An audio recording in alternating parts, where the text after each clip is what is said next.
नमस्कार दोस्तों, स्वागत है आपका आपके अपने YouTube चैनल वैदिक मैथ मस्ती में। आज हम वैदिक मैथ की हेल्प से एक बहुत ही इंटरेस्टिंग और इम्पोर्टेंट टॉपिक करने जा रहे हैं, जिसका नाम है क्यूब रूट मीन्स घनमूल। घनमूल को फ्रेंड्स हम इन जो चार वे हैं इस तरह से मेंशन कर सकते हैं।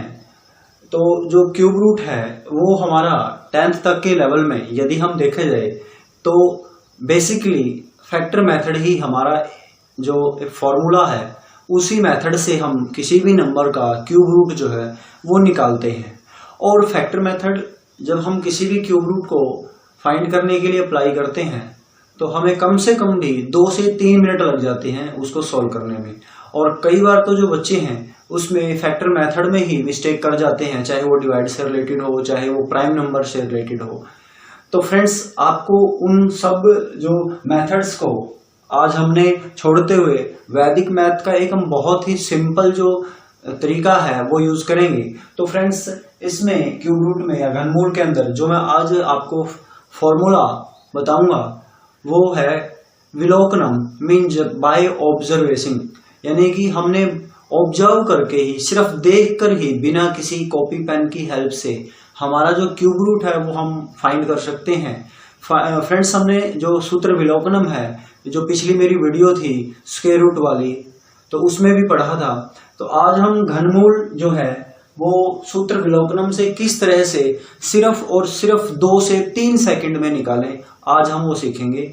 तो फ्रेंड्स, इसमें हमें जो इस मेथड की सबसे एडवांटेजेस है मेन, वो है कि हम कोई भी, यदि हमें परफेक्ट क्यूब नंबर दे रखा है, कोई भी पूर्ण घन संख्या दे रखी है, तो उसका हम जो क्यूब रूट है, घनमूल है, वो सिर्फ 2 से 3 सेकंड में फाइंड कर सकते हैं। और वो भी बिना किसी कॉपी या पेन की हेल्प से, सिर्फ हम क्वेश्चन को देखकर और 2 से 3 सेकंड में अपना जो डायरेक्ट जो आंसर है वो बता सकते हैं। तो फ्रेंड्स, इसके लिए सिर्फ आपको एक छोटी सी टेबल जो है वो ध्यान रखनी होगी। मैंने यहाँ पे जो नंबर्स हैं वो लिखे हैं 1 से लेके 11 तक, और उनके जो अपोजिट में मैंने लिखा है उनका क्यूब। जैसे 1 का क्यूब 1 होगा, 2 का 8 होगा, 3 का 27, 4 का 64, 5 का 125, 6 का 216, 7 का 343, 8 का 512, 9 का 729 और 10 का हो जाएगा हमारा 1000, 11 का हो जाएगा 1331।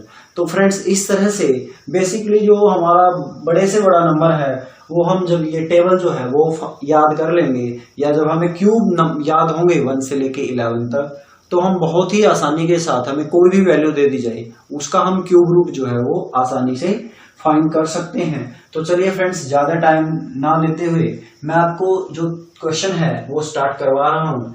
फ्रेंड्स, इसमें हमें ध्यान रखना है कि कोई भी हमारे पास क्वेश्चन आ जाए, चाहे वो कितने भी अंकों की, कितने भी डिजिट्स का नंबर हो, उसमें हमने सिर्फ और सिर्फ 2 स्टेप जो है वो यूज करने हैं। तो जो मैं क्वेश्चन नंबर 1 करवा रहा हूँ फ्रेंड्स, इसमें जो हमारा पहला जो स्टेप रहेगा, हमने 3 जो डिजिट लेकर एक पेयर बनाना है।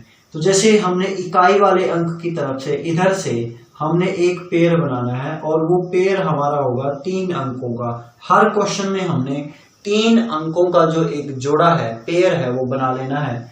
और उसके बाद जितने भी हमारे डिजिट बचते हैं, अंक बचते हैं, चाहे वो 1 हो, चाहे 2 हो, चाहे 3 हो, चाहे 4 हो, हमने उसका एक अलग से जोड़ा बना लेना है। इट मीन्स हमारे पास कोई भी क्वेश्चन होगा, हमें सिर्फ 2 जोड़े बनाने हैं। पहला जोड़ा जो हमारा बनेगा वो 3 अंकों का बनेगा, और जो दूसरा हमारा पेयर या जो जोड़ा बनेगा, जितने भी हमारे रिमेनिंग डिजिट बच जाते हैं उसका बनेगा। तो एक बार मैं तीनों में पेयर आपको बता देता हूं। जैसे इस क्वेश्चन में इस तरह से हमारे बने 3 का पेयर और 1, जितने भी हमारे डिजिट बन जाते हैं उस जो बच गए उनका। इसी क्वेश्चन में भी ऐसे ही 3 का एक पेयर बना के बाकी जितने बच जाते हैं वो हमारा दूसरा जो पेयर हो जाएगा। और इसमें भी हमने पहले 3 का एक पेयर, फिर जो हमारे बच गए उनका अलग से पेयर। तो फ्रेंड्स, पहला स्टेप हमने हर बार ऐसे ही करके, तो यहाँ पे मेरे 2 स्टेप हो गए। पहला स्टेप ये हो गया जो एक पेयर बना, दूसरा स्टेप दूसरे पेयर का हो गया। तो फ्रेंड्स, अब आपने क्या करना है, अब आपने टेबल की हेल्प लेनी है। तो फ्रेंड्स, मैं यहाँ आपको मैं एक चीज बताऊंगा। जैसे 1 का क्यूब आप देखोगे, सिर्फ आपको जो ये पहला स्टेप है तीनों क्वेश्चनों के अंदर, इसमें आपको सिर्फ और सिर्फ यूनिट डिजिट, इकाई का अंक देखना है।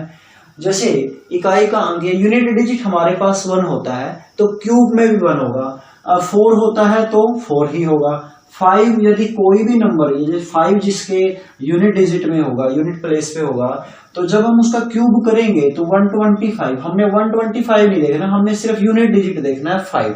इट मीन जब हम 5 का क्यूब करेंगे तो हमारे पास यूनिट डिजिट फिर भी क्या आएगा क्यूब होने के बाद 5, 6 है तो फिर भी 6 आएगा, और इसके बाद 9 है तो 9 आएगा, और 0 है तो 0 आएगा, और बाकी जो दो हमारे पास केस बच गए, यदि 3 है तो 7 आएगा, 7 है तो 3 आएगा। यूनिट डिजिट यदि हम 3 का क्यूब करते हैं तो 7 होगा, 7 का क्यूब करते हैं तो 3 होगा, और इसी तरह से जब हम 2 का क्यूब करेंगे 8 आएगा, 8 का क्यूब करेंगे 2 आएगा। इसलिए मैं ये यूनिट डिजिट की बात कर रहा हूँ, इकाई वाले अंक की। तो फ्रेंड्स देखिए, अब हम क्वेश्चन जो है हमारा किस तरह से क्यूब रूट या आंसर निकालेंगे वो मैं आपको बता रहा हूँ।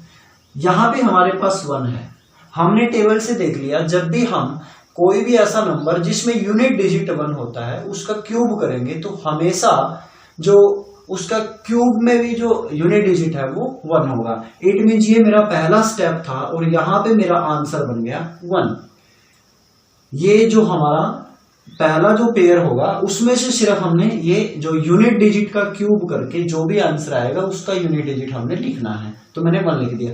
इसके बाद यहाँ पे मेरा जो दूसरा पेयर होगा, चाहे वो कोई भी क्वेश्चन होगा हमारे पास, यहाँ पे 9 है। अब हमने 9 का क्या करना है, 9 को इस क्यूब के अंदर देखना है किस किस नंबर के क्यूब के बीच में लाई करता है।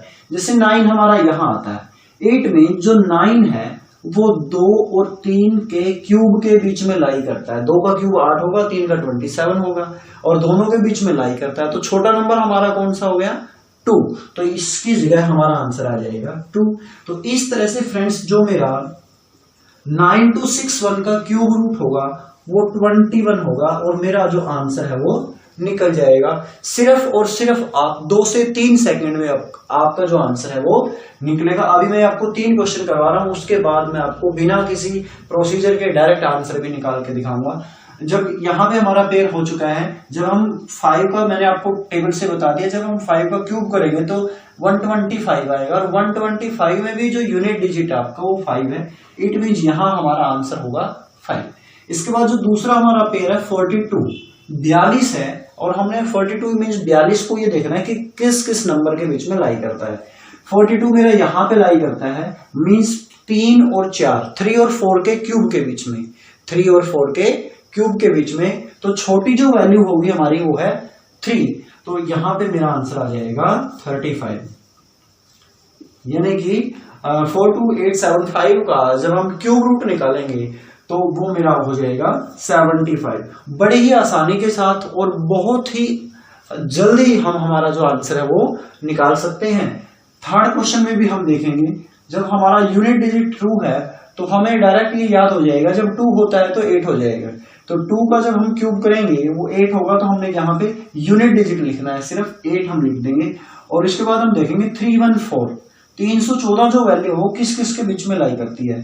314 जो वैल्यू है मेरी वो 6 और 7 के क्यूब के बीच में लाई करती है। 6 और 7 के क्यूब के बीच में जब ये वैल्यू लाई करेगी, हमने छोटी वैल्यू देखनी है, छोटी वैल्यू मेरी है 6, तो इसका यानी कि मेरा आंसर हो जाएगा, वो हो जाएगा 68। बहुत ही जल्द हम हमारा जो आंसर है वो फाइंड कर सकते हैं। अब मैं 2 क्वेश्चन और आपको बता रहा हूं जिसमें मैं आपको डायरेक्ट जो आंसर है वो निकाल के दिखाऊंगा।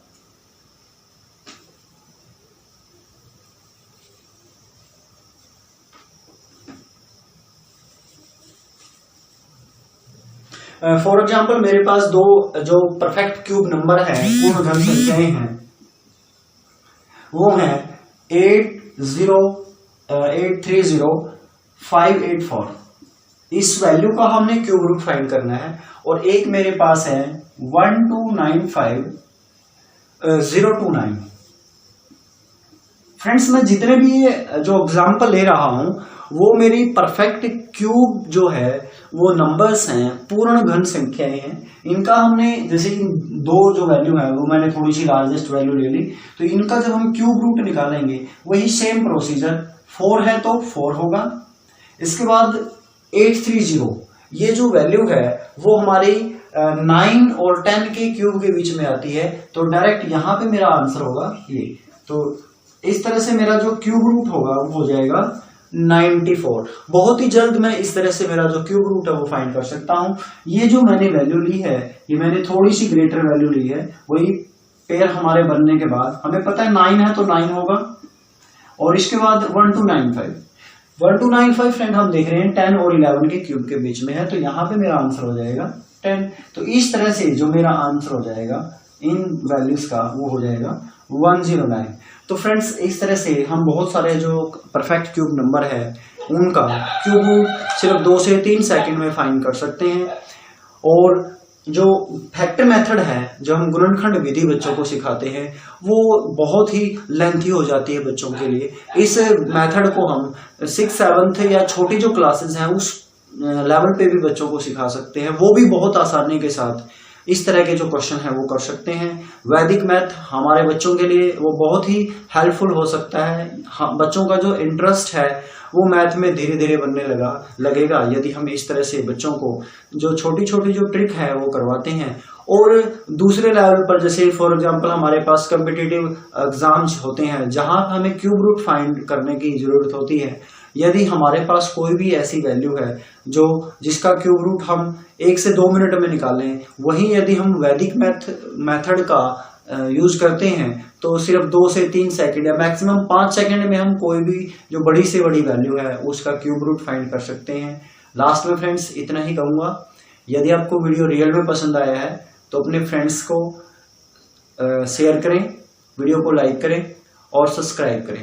वीडियो देखने के लिए धन्यवाद।